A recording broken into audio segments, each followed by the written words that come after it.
ನಾನೊಂದು ನಿಮಗೆ ನಿದರ್ಶನ ಹೇಳ್ತೇನೆ, ನಿಮಗೆಲ್ರಿಗೂ ಗೊತ್ತಿರೋದೆ, ನಿಮ್ಮ ಟಿವಿಗಳಲ್ಲಿ ಬಂದಿದೆ. ಈ ದೇಶದ ಪ್ರಧಾನಮಂತ್ರಿಯನ್ನ ವಿಷ ಸರ್ಪಕ್ಕೆ ಹೋಲಿಸಿದವರು ಯಾರು? ಮಾನ್ಯ ಮಲ್ಲಿಕಾರ್ಜುನ್ ಖರ್ಗೆ ಅವರು. ಇವತ್ತಿಗೂ ಕೂಡ ದಾಖಲೆ ಇದೆ ಅದಕ್ಕೆ, ವಿಷ ಸರ್ಪಕ್ಕೆ.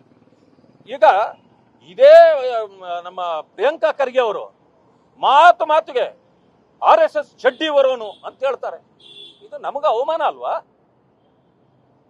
ಇದೆಲ್ಲ ನೀವು ಮಾಡಬಹುದು. ನಾವೊಂದು ಗಾದೆ ಹೇಳಿದ್ರೆ ನಿಮಗೆ ಚುಚ್ಚುತ್ತದ? ಇಷ್ಟೆಲ್ಲ ಮಾಡಿ ಇವತ್ತು ತಿರುಗಿ ಹೇಳ್ತಾರೆ ಬೆಳಗ್ಗೆ ಅವರು.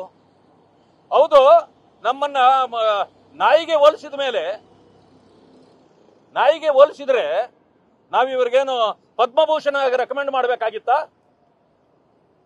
ನಮ್ಮ ಕಾನ್ಸ್ಟಿಟ್ಯೂನ್ಸಿಗೆ ಬಂದಾಗ ಇಷ್ಟೆಲ್ಲ ಮಾಡಿದಾಗ ನಾವು ಹಂಗೆ ಬಿಟ್ಟು ಕಳಿಸ್ಬೇಕಾ? ಅಂದ್ರೆ ಪ್ರಾಣ ತೆಗೆದು ಕಳಿಸ್ತಿದ್ರ? ರೀ, ಇನ್ಮೇಲೆ ಮನೆ ಕೆಲ್ಸಕ್ಕೆ ಹೆಲ್ಪ್ ಮಾಡ್ಬೇಕು ನೀವು. ಯಾಕೆ ನಿಂಗೆ ಎಲ್ಲರ ಕೆಲಸ ಸಿಗ್ತಾ? ಕೆಲ್ಸನ ನೋವೇ, ನಾನೇ ಬಾಸ್ ಆಗ್ತೀನಿ. ಬಾಸ್? ಅದೇಗೆ? Boss will be the boss. ನನಗೆ ನಿಜವಾದ ಪ್ರಾಣ ಬೆದರಿಕೆ ಇದೆ. ನನಗೇನೇ ಆದ್ರೂ ಕೂಡ ಈ ಸರ್ಕಾರ ಮತ್ತು ಖರ್ಗೆ ಅವರ ಕುಮ್ಮಕ್ಕಿನಿಂದ ಆಗ್ತಕ್ಕಂಥದ್ದು. ಈಗಾಗಲೇ ನನ್ನ ವಿರುದ್ಧವಾಗಿ, ನನ್ನ ಹಿಂದೆ ಸಂಪೂರ್ಣವಾಗಿ ಪಿತೂರಿ ಮಾಡ್ತಾ ಇರ್ತಕ್ಕಂಥದ್ದು ನನಗೆ ಗೊತ್ತಿದೆ. ಆದ್ರಿಂದ ನನಗೆ ಈಗ ಪ್ರಾಣ ಬೆದರಿಕೆಯನ್ನು ಕೂಡ ಅವ್ರು ಹಾಕಿದ್ದಾರೆ. ಪರೋಕ್ಷವಾಗಿ ಹೇಳ್ತಿದ್ದಾರೆ, ಹಂಗೇನಾದ್ರೂ ಮಾಡಿದ್ರೆ ನಾವೇನು ಅವ್ರಿಗೆ ಕನ್ನಡ ರಾಜ್ಯೋತ್ಸವ ಪ್ರಶಸ್ತಿಗೆ ನಾನು ರೆಕಮೆಂಡ್ ಮಾಡ್ಬೇಕಾ? ಅಂದ್ರೆ ನಾನು ಹಿಂಗೆ ಮಾಡೋದು ಅಂತ ಅರ್ಥ. ಅಂದ್ರೆ ಇದರಿಂದ ಸಂಪೂರ್ಣವಾಗಿ ನನ್ನ ಮುಗಿಸುವ ತಂತ್ರ ಅವ್ರಿಗಿದೆ. ಯಾಕೆಂತಂದ್ರೆ ಸ್ವಲ್ಪ ನಾನು ನೇರವಾಗಿ ಮಾತಾಡ್ತೀನಿ ಅನ್ನೋದೇ ಅವ್ರಿಗೆ ಇದಾಗಿರೋದು. ಆಮೇಲೆ ಯಾವತ್ತು ಅವರ ಜಮೀನು ವಾಪಸ್ ಕೊಟ್ರು ಆವತ್ತಿಂದ ನನ್ನ ವಿರುದ್ಧವಾಗಿ ಸಂಪೂರ್ಣವಾಗಿ ಪಿತೂರಿ ಮಾಡ್ತಿದ್ದಾರೆ. ಹೆಂಗಾದ್ರೂ ನನ್ನ ಮೇಲೆ ಅಪಮಾನ ಮಾಡಬೇಕು, ಅವರ ಬಾಯಿ ಮುಚ್ಚಿಸ್ಬೇಕು ಅಂತ. ಆದ್ರೆ ನಾನೊಂದು ಹೇಳ್ತೇನೆ, ನಾನು ಸತ್ಯವನ್ನೇ ಹೇಳುವ ಮನುಷ್ಯ. ನನಗೆ ನನ್ನ ಗಮನಕ್ಕೆ ಬಂದಿದ್ದು ಅದು ತಪ್ಪಿದ್ರೆ ನಾನು ವಿರೋಧ ಮಾಡೋನೆ, ಹೋರಾಟ ಮಾಡೋನೆ. ನಮ್ಮ ಪಕ್ಷದ ಮುಖಂಡರುಗಳು ಎಲ್ಲರನ್ನು ನಾನು ಗೌರವಿಸಿ ಅವರಿಗೆ ವಿಷಯ ತಿಳಿಸಿನೇ ಇವೆಲ್ಲ ಮಾಡೋದು ನಾನು. ಯಾಕಂತಂದ್ರೆ ನಮ್ಮದು ಸಂಘಟಿತ ಹೋರಾಟ ಇದೆ ನಮ್ಮ ಪಕ್ಷದ್ದು. ಇವತ್ತು ಅಷ್ಟು ನಾವು ಅದು ಆಗಿದ ತಕ್ಷಣ ನೋಡಿ ಎಲ್ಲರೂ ನಡೀರಿ ಗವರ್ನರ್ನ ಭೇಟಿ ಆಗೋಣ, ಅವ್ರಿಗೆ ತಿಳಿಸೋಣ ಅಂತ ಬಂದಿದ್ದೀವಿ. ಇದಾದ ಮೇಲೆ ನಾವು DGಗೂ ಕೂಡ ಕಂಪ್ಲೇಂಟ್ ಕೊಡ್ತೇವೆ, ಹೋಮ್ ಮಿನಿಸ್ಟರ್ಗೂ ಕೊಡ್ತೇವೆ, ಮುಖ್ಯಮಂತ್ರಿಗಳಿಗೂ ಕೊಡ್ತೇವೆ, ಕೇಂದ್ರದ ಹೋಮ್ ಮಿನಿಸ್ಟರ್ಗೂ ಕೂಡ ಕಳಿಸ್ಕೊಡ್ತೇವೆ. ಈ ಚಟುವಟಿಕೆಗಳನ್ನ ಅವರು ನೋಡ್ಲಿ. ಹೀಗಾಗಿ ನೀವು ಏನು ಬೇಕಾದ್ರೂ ಮಾತಾಡಬಹುದು, ಆದ್ರೆ ನಾವೊಂದು ಕಥೆನೂ ಹೇಳಂಗಿಲ್ಲ, ಗಾದೆ ಮಾತು ಮಾತಾಡಂಗಿಲ್ಲ.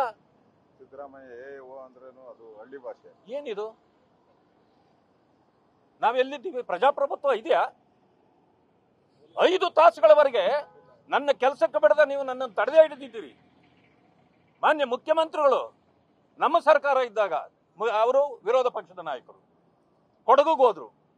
ಯಾರೋ ಹುಡುಗ ಒಂದು ಮೊಟ್ಟೆ ಬಿಸಾಕಿದ್ದ, ನಮ್ಮನ್ನು ಎಷ್ಟೊಂದು ಇದು ಮಾತಾಡಿದ್ರು. ಮೂವಿಂಗ್ ಕಾರ್ಗೆ ನಾನು ಡಿಫ್ಯಾಕ್ಟೋ ಚೀಫ್ ಮಿನಿಸ್ಟರು, ನನಗೆ ಏನು ಗೌರವ ಇಲ್ವಾ? ಪೊಲೀಸ್ನವ್ರು ಏನು ಮಾಡ್ತಿದ್ದೀರಿ? ಏನೆಲ್ಲ ಮಾತಾಡಿದ್ರಿ. ಈಗ ನಮಗಾಗಿಲ್ವಾ? ಈಗ ಅಶೋಕ್ ಅವ್ರಿಗಾದ್ರೆ ಅಥವಾ ನನಗಾದ್ರೆ ಅದು ನಿಮ್ಗೆ ಅನ್ಸೋದಿಲ್ವಾ ನಾನು ಅವತ್ತೇನು ಮಾತಾಡಿದ್ದೇನೆ ಅನ್ನೋದು? ಆದ್ರಿಂದ ನನ್ನ ಡಿಮ್ಯಾಂಡ್ ಇದೆ, ಈ ಕೆಟ್ಟ ಬಾಯಿ ಪ್ರಯೋಗ ಮಾಡ್ತಕ್ಕಂಥ ಮಾತುಗಳನ್ನು ಮಾತಾಡ್ತಕ್ಕಂಥ, ನಾನು ಹಾಗೇ ಮಾತಾಡೋದು, ನಾನು ನಾನೇನು ಅವ್ರಿಗೇನು ಪ್ರಶಸ್ತಿ ಕೊಡ್ಲಿಕ್ಕೆ ರೆಕಮೆಂಡ್ ಮಾಡಕ್ಕಲ್ಲ ಇರೋದು. ಅವ್ರು ಬಂದಾಗ ಹಿಂಗ್ ಮಾತಾಡಿದ್ರೆ ನಾನು ಹೀಗೆ ಮಾಡೋದು, ಕಲ್ಲೇ ಹೊಡ್ಸೋದು, ಇಂಕೆ ಹಾಕ್ಸೋದು.